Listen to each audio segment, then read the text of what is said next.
Hey guys, welcome back on the channel. Today we are taking a look at the main risks involved when yield farming. Many people do think crypto is too risky and eventually everything goes down to zero. And while this is not necessarily true, there are definitely real risks involved. They will always be present when you are yield farming. And since this is a vehicle for your investment, you should take those risks seriously before getting your hard-earned money invested into something that you don't fully understand. For that reason, guys, I am on a mission to map out crypto so that you can start your journey understanding how everything works. And today we'll focus on the risks of yield farming. If you want to know more about yield farming, refer to the description. I'll leave a link for a video I did there explaining to you, even as a complete beginner, how yield farming works, different types of protocols. Go check it out. But basically put, yield farming is just like renting out your cryptocurrency to earn rewards. But while yield farming can be an excellent way to generate rewards in crypto, it's also important to understand the risks. In my channel, I do cover multiple opportunities to yield farm. I personally like providing liquidity a lot, but although I do my best to mention risks, today we are definitely diving deeper into them. We'll cover impermanent loss, smart contract vulnerabilities, rug pulls, market volatility, and even the impact of potential government regulations that can impact our earnings as yield farmers. So let's get started. We'll open up talking about impermanent loss. Impermanent loss is a very specific risk that only will apply to liquidity providers. So if you are yield farming with any other way other than providing liquidity, you will not face this risk. And impermanent loss, by definition, is just the potential loss incurred by liquidity providers when the price of the assets they supplied in a pool fluctuates significantly. This happens just because liquidity pools have one goal in mind, which is to maintain a balanced market value of both assets that do make for the liquidity pool. So they don't really care about the number of tokens in the pool, they look at the market value, and they will always try to balance each other out. So if there is one specific token that is performing very well and going up in price, while the other is staying stable or going down, they will sell the best performing one to buy more of the other. So they try to level that balance out in market value. I hope you understand what I mean. If not, let me know in the comments. I'll get back to you. And when this happens, the price of one goes up and the other stays stable or goes down. This can result in a loss for the liquidity provider. Although, have in mind that you only realize impermanent loss when you sell. When you withdraw your liquidity and go out of your position, that's when you realize the loss. So let me try to give you a more concrete example. So imagine you are providing liquidity to a pool that has Bitcoin and Ethereum.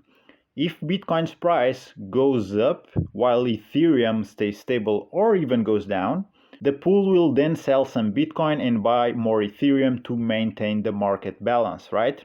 When you withdraw your liquidity, you actually can end up with having more Ethereum and less Bitcoin than what you initially deposit. And this leads me to a very key point when considering providing liquidity, which is correlation. I constantly say here on the channel, providing liquidity, it's a long-term type of play. You're not going to flip your initial 2-3x overnight, but on the long run, the rewards generated by the fees of the traders when they swap those assets, those will make up for the impermanent loss. And if you want to minimize impermanent loss, there's a way to do it, and that is correlation. Correlation, simply put, refers to how closely the prices of two assets move together. So before I gave you examples where a price of one of the tokens went up and the other didn't do that. It remained stable or went down. Correlation, it's just the opposite. You want to choose a pair of tokens that works well as a team. In other words, their prices do move along together. While this might not be true every single day, on the long run, they will move together. So choosing a pair with strong correlation can help you minimize the risk of impermanent loss. If the assets are highly correlated, they are less likely to experience significant price divergence, which is the root cause of impermanent loss, right? And even if impermanent loss does occur, the impact on your liquidity pool tokens will be less severe if the assets are highly correlated. You can use DeFi Llama, the correlation matrix in there. It's a tremendous tool, and you can just figure out from there on inserting tokens and understanding how well or how not so well they do correlate. So the more they correlate, especially in the long run, you'll have different time metrics on the correlations matrix, but especially in the long run, the better they correlate, the more protected you will be against impermanent loss. So do take notes on this and do check if a specific pool you are considering to provide liquidity, if the tokens on that pool, they are highly correlated, all right? But simply put, if you stick with blue chip assets, if you go with Bitcoin, Ethereum, BNB, AVAX, among many others, just to name a few, right? Stick with those because usually they do go very hand in hand in price. So they are very, very strongly correlated. Now let's move on to smart contract vulnerabilities. By definition, smart contracts are self-executing contracts with terms directly written into code. Now, there can be vulnerabilities in these contracts that can be exploited by hackers to, for example, steal funds or manipulate the protocol maliciously. There are dozens, if not hundreds, of these exploits or hacks in the crypto scene, and that's only natural because the blockchain technology, which is the foundation of crypto, it's a very recent technology. It needs to be battle tested. But if you do stick with reliable protocols, the ones that are not only regularly audited but also audited by reputable companies, you will be safer from these smart contract vulnerabilities. And stick with protocols that have been battle tested, that have been around for years, for example Uniswap, and never had been hacked so far. Although I'm gotta tell you, not because not many people tried before, because I'm probably sure they did. I mean, Uniswap moves billions of dollars on a daily basis, so it's only natural that hackers try to just snatch some of those funds. But so far they have not been able to do that, and that's also why there are so many DEXs that fork Uniswap. Actually, they get to be also very successful, for example, QuickSwap on Polygon, among many other examples. So if you stick with reputable protocols, I'm not just mentioning DEXs, I'm mentioning also reputable liquid staking protocols or lending protocols that have been around for years and no major exploits or hacks have happened. Those will get you in a much more safer route than a new contract, for example, or a new protocol that shows up with a new team that is not battle tested and specifically actually maybe no one even knows who they are. So stick with the big players and you'll be on the safer side, okay? That leads me to the next risk, which is rug pulls. By definition, a rug pull occurs when the developers of a crypto project suddenly abandon and then leave the investors with worthless tokens because they took all the liquidity out. Sometimes it can also be that the liquidity is still there, but they block access to everyone other than them. So they take away the whole bag. This is what happens when there is a rug pull. And there's a very popular example that happened a couple of years ago. It was with the Squid Game token. It was a malicious token inspired by the popular Netflix series, and it was blowing up in price. There was a lot of popularity. Everyone was buying in, and this is something that even became a viral moment because there was a streamer live on stream. He saw the rug happening. I'll leave an image of that moment here on the video, but that was a very popular video. It went viral, and it's a classic example of a rug pull, basically. So if you want to avoid rug pulls, again, stick with reliable protocols that have been around for a long time. So let's move on to market volatility or asset risk. Now, this is definitely the bread and butter of crypto. Prices go up, they go down. There's a lot of unpredictable fluctuations in the price of cryptocurrencies. And this definitely links with asset risk, which is the risk of losing value due to changes in the liquidity of the underlying assets. And this can significantly impact yield farming returns. For example, you might even be thinking, okay, I will provide liquidity and yield farm with stable coins because stable coins do avoid market volatility. But the asset risk is still there because there might be something that makes the stablecoin depeg from the price of the dollar. It can be FUD, it can be the inability for the team to provide real evidence of having reserves that do back the stablecoin liquidity, and that can make for the price of the token depeg, for example. Or even if we're talking about a bigger currency that might be even top 10, top 20 in market cap, but experiences a dump from a whale or from a couple of whales, and that triggers panic from the people with lower bags and everyone starts selling. That leads to a cascade of sells and a dump overall in the price of the token. This is also market volatility and is also intertwined with asset risk. So this is definitely something that you need to have in mind.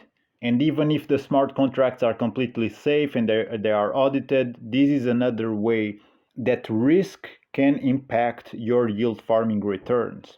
Now let's move on to a potential risk, which is government regulations. This can also come to be having an impact in the yield farming landscape. Government regulations will definitely affect profitability and even legality.